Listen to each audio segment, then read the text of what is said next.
ফরজ গোসল না করে গেরস্থলী কাজ করা যাবে কিনা? উত্তর প্রশ্ন হলো, এক বাংলাদেশি মডেল এবার বিশ্ব সুন্দরী প্রতিযোগিতায় শীর্ষস্থান অর্জন করেছেন। তার পোশাক নিয়ে সমালোচনা হলে তিনি বলেন, অন্য দেশের মানুষ সমালোচনা করলে মানতে পারতাম, কিন্তু এত কষ্ট করার পরও যদি নিজ দেশের মানুষের কাছে প্রশংসা না পাই সেটা খুব কষ্টের।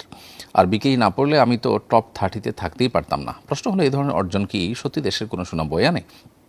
আর তার এই কর্মকাণ্ডের পর দেশের মানুষের প্রতিক্রিয়া কী হওয়া উচিত ছিল?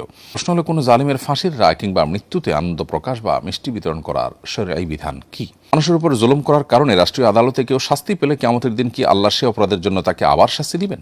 প্রশ্ন হলো, শয়তানের ধোকায় আমি খারাপ কাজের সঙ্গে জড়িয়ে গিয়েছিলাম, এখন নিয়মিত নামাজ পড়ি, কোরআন পড়ি, নতুন বিয়ে করেছি, এক বইয়ে পড়লাম যে ব্যক্তি ভালো তার স্ত্রীও ভালো হবে, আর যে খারাপ তার স্ত্রীও খারাপ হবে। আমি যেহেতু অতীতে খারাপ কাজের সঙ্গে জড়িয়ে গিয়েছিলাম, তাহলে আমার স্ত্রীও কি এমন ছিল? মসজিদুল হারাম এবং মসজিদে নববীতে প্রত্যেক সালাতের পর জানাজার নামাজ হয়, মহিলারা কি এই নামাজে অংশগ্রহণ করতে পারবেন? ইউটিউব থেকে ইনকাম করার উদ্দেশ্যে আমি নিয়মিত ইউটিউবে শর্ট ভিডিও ছাড়ি। আমি রাজমিস্ত্রির কাজ করি, আমার কাজের ভিডিও বানাই, কোনো গান কিংবা খারাপ ভিডিও নয়। এমন ভিডিও বানালে গুনাহ হবে কিনা? মানুষের উপর জুলুম করার কারণে রাষ্ট্রীয় আদালতে কেউ শাস্তি পেলে কিয়ামতের দিন কি আল্লাহ সে অপরাধের জন্য তাকে আবার শাস্তি দিবেন? খুবই গুরুত্বপূর্ণ প্রশ্ন। এই প্রশ্ন উত্তর হলো, দুনিয়ার আদালতে যদি কারোর বিচার হয়, কোনো অপরাধের কারণে তিনি যদি শাস্তি পান, সেই শাস্তিটা যদি শরিয়া যে শাস্তি নির্ধারণ করেছে সেরকম শাস্তি হয়, তাহলে সেক্ষেত্রে এই শাস্তিটা তার জন্য কাফফারার ভূমিকা রাখবে। তার যে গুনাহ হয়েছে সেই গুনাহ মোচনের কাজ দিবে, এবং এই শাস্তির জন্য সে আখিরাতে আল্লাহর কাছে আর শাস্তি পাবে না, যদি তিনি এই শাস্তি দুনিয়াতে যেটি তাকে আদালত থেকে দেওয়া হলো সেটির পাশাপাশি আল্লাহর কাছে তওবায়ে নাসুহা বা খাঁটি অন্তরে তওবা করেন। কারণ তওবার মাধ্যমে তিনি আল্লাহ সুবহানাহু ওয়া তাআলার কাছ থেকে ক্ষমা পেয়ে যাবেন, আর বান্দার হক হিসাবে দুনিয়াতে আল্লাহ তাআলা যে বিচার এর বিধান দিয়েছেন তার আলোকে বা সে বিচার যদি তার মধ্যে কার্যকর হয়, তাহলে সেক্ষেত্রে সংশ্লিষ্ট ব্যক্তিরা তাদের হক পেয়ে গেল। অর্থাৎ কেউ কাউকে ধরা যাক খুন করেছে, তাহলে খুনের বিনিময়ে কেসাসের বিধান ইসলাম রেখেছে। এখন যদি কারোর মৃত্যুদণ্ড হয় এবং কেসাস কার্যকর হয়, তাহলে সেক্ষেত্রে যারা মারা গেলেন তাদের ওয়ারিসদের যে হক সেটা আদায় হয়ে গেল। বাকি রইল আল্লাহর হক। আল্লাহর হক আদায়ের জন্য আল্লাহর কাছে তিনি যদি তওবা করেন, তাহলে সেক্ষেত্রে সেটি আদায় হয়ে যাবে এবং আখিরাতে তার আর কোনো শাস্তি হবে না। প্রশ্ন হলো, এক বাংলাদেশি মডেল এবার বিশ্ব সুন্দরী প্রতিযোগিতায় শীর্ষস্থান অর্জন করেছেন। তার পোশাক নিয়ে সমালোচনা হলে তিনি বলেন, অন্য দেশের মানুষ সমালোচনা করলে মানতে পারতাম, কিন্তু এত কষ্ট করার পরও যদি নিজ দেশের মানুষের কাছে প্রশংসা না পাই সেটা খুব কষ্টের। আর বিকেই না পড়লে আমি তো টপ 30-তে থাকতেই পারতাম না। প্রশ্ন হলো, এই ধরনের অর্জন কি সত্যি দেশের কোনো সুনাম বয়ে আনে? আর তার এই কর্মকাণ্ডের পর দেশের মানুষের প্রতিক্রিয়া কী হওয়া উচিত ছিল? দেখুন, আজকের পৃথিবীতে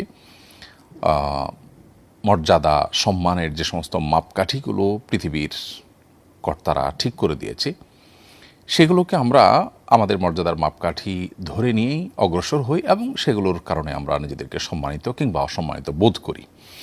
অথচ একজন মুসলমানের মর্যাদা এবং অমর্যাদার মাপকাঠি আল্লাহ সুবহানাহু ওয়া তাআলা ঠিক করে দিয়েছেন। আল্লাহ বলেছেন, ইন্না আকরামাকুম ইনদাল্লাহি আতকাকুম, তোমাদের মধ্যে সবচেয়ে সম্মানিত সে ব্যক্তি যে ব্যক্তি সবচেয়ে বেশি তাকওয়াবান।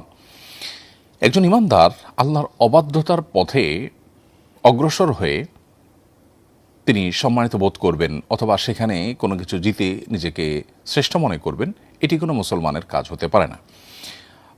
একজন মুসলিম হিসাবে, আল্লাহর প্রতি বিশ্বাসী বান্দা হিসাবে, আল্লাহর সৃষ্টি হিসাবে আল্লাহ রাব্বুল আলামিনের দেওয়া এই মানদণ্ডের বাইরে গিয়ে মানুষের তৈরি করা মানদণ্ড, বিশেষ করে যে মানুষগুলো গোটা পৃথিবীতে নানাভাবে অশান্তি সৃষ্টি করে রেখেছে, পৃথিবীর বিভিন্ন জায়গায় অশান্তি জিয়ে রেখেছে, যারা মানুষ মারার অস্ত্র এবং হাতিয়ার তৈরি করে পরস্পরের সাথে গর্ব করেন, তাদের তৈরি করা মাপকাঠির উপর ভিত্তি করে আমরা নিজেদের মর্যাদা অমর্যাদা নির্ণয় করছি। এটা হলো সবচেয়ে দুর্ভাগ্যজনক অধ্যায়।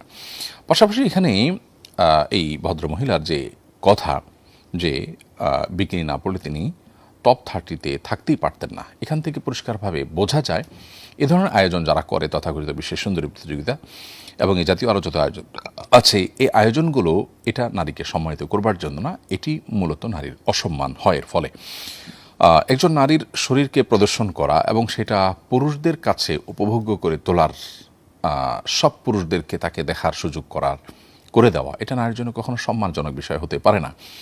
আপনি বিজ্ঞাপন দিচ্ছেন একটা পণ্যের, কিন্তু সেখানে মূলত কোনো নারীকে বিভিন্নভাবে উপস্থাপন করছেন, নারীর শরীরের বিভিন্ন অংশকে আপনি তুলে ধরার চেষ্টা করছেন, এটা নারীর জন্য অপমানকর, অবমাননাকর এটি বোঝার জন্য পণ্ডিত হওয়ার কোনো প্রয়োজন নেই। প্রশ্ন হলো, শয়তানের ধোকায় আমি খারাপ কাজের সঙ্গে জড়িয়ে গিয়েছিলাম, এখন নিয়মিত নামাজ পড়ি, কোরআন পড়ি, নতুন বিয়ে করেছি, এক বইয়ে পড়লাম যে ব্যক্তি ভালো তার স্ত্রীও ভালো হবে, আর যে খারাপ তার স্ত্রীও খারাপ হবে।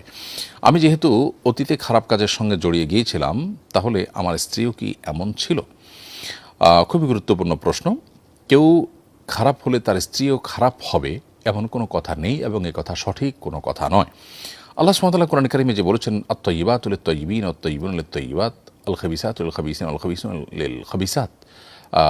পবিত্রের সঙ্গে পবিত্র এবং অপবিত্রের সঙ্গে অপবিত্র। এই আয়াতের ব্যাখ্যায় অনেকে বলেছেন যে পবিত্র পুরুষের সাথে পবিত্র নারী এবং অপবিত্র পুরুষের সাথে অপবিত্র নারীর বিয়ে হবে বা হওয়া উচিত, এরকম ব্যাখ্যা অনেকে করেছেন। তবে এটা সবচেয়ে প্রসিদ্ধ এবং গ্রহণযোগ্য ব্যাখ্যা হলো যে যদি কেউ ভালো এবং পবিত্র কথা বলে তাহলে সেক্ষেত্রে তার ভালো কথা তার প্রাপ্য, আর যদি কেউ কোনো খারাপ কথা বলে তাহলে সেক্ষেত্রে তার খারাপের অনুপাতে রিপ্লাই পাওয়া তার প্রাপ্য বা তার হক হয়ে যায়, এটা তার পাওনা হয়ে যায়। যে যা করবে সে তা পাবে, এমন একটা ব্যাপার। তো এর বাহিরে আপনার কোনো পুরুষ বা কোনো নারী তিনি পবিত্র বা অপবিত্র হলে তার জীবনসঙ্গীও অপবিত্র হবেন বা পবিত্র হবেন সেই অনুপাতে, এমনটি আবশ্যক নয়, এবং এই আয়াত থেকে সেটি নিশ্চিতভাবে মোটেও প্রমাণিত নয়। প্রশ্ন হলো, কোনো জালিমের ফাঁসির রায় কিংবা মৃত্যুতে আনন্দ প্রকাশ বা মিষ্টি বিতরণ করার শরীয়ী বিধান কি?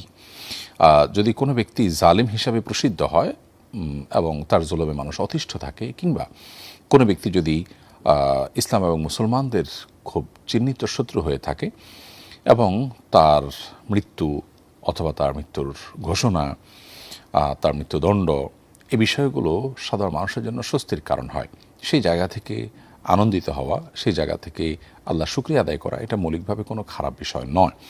এমনিতে একজন মানুষ ব্যক্তিগতভাবে তিনি অমুসলিম বা কাফির, কোনো মুসলমানদের জন্য তিনি কোনো ক্ষতির কারণ নয়।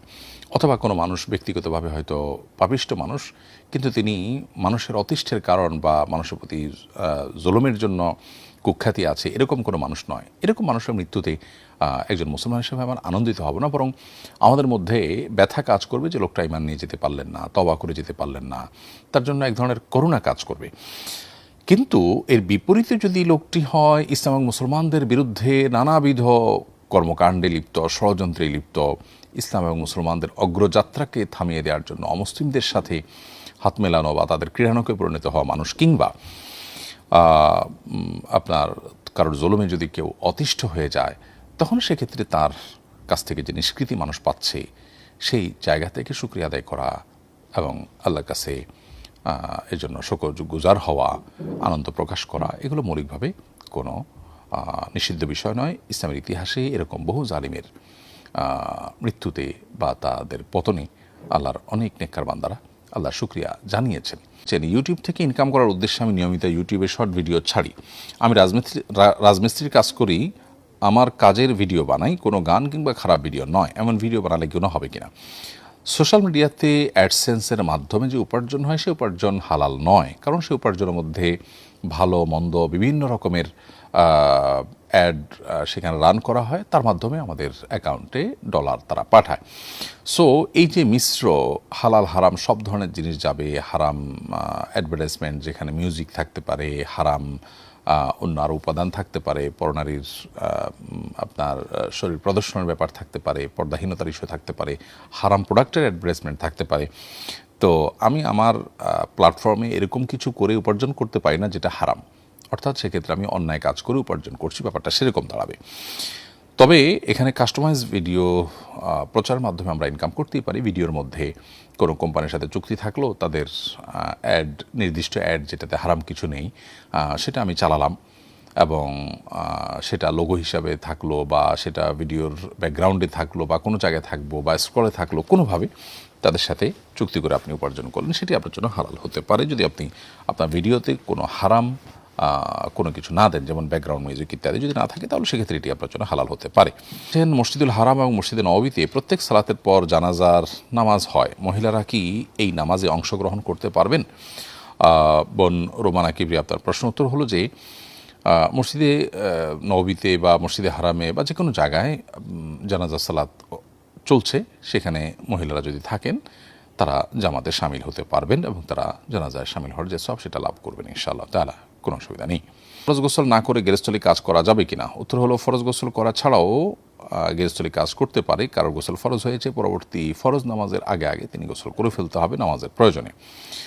আর এর মধ্যবর্তী যে সময়টা আছে এই সময়ের মধ্যে তিনি যে কোনো কাজ চাইলে করতে পারেন। গৃহস্থলী কাজ, দুনিয়াবি কোনো কাজ, ক্ষেত খামার বা ঘরোয়া কোনো কাজ, রান্না বাড়া, কুটাকাটি, এগুলো সব তিনি করতে পারেন। তবে এক্ষেত্রে উত্তম হলো ফরজ গোসল হয়েছে, গোসল একটু দেরিতে করতে হলেও কোনো কাজ করার আগে অজু করে নেওয়া।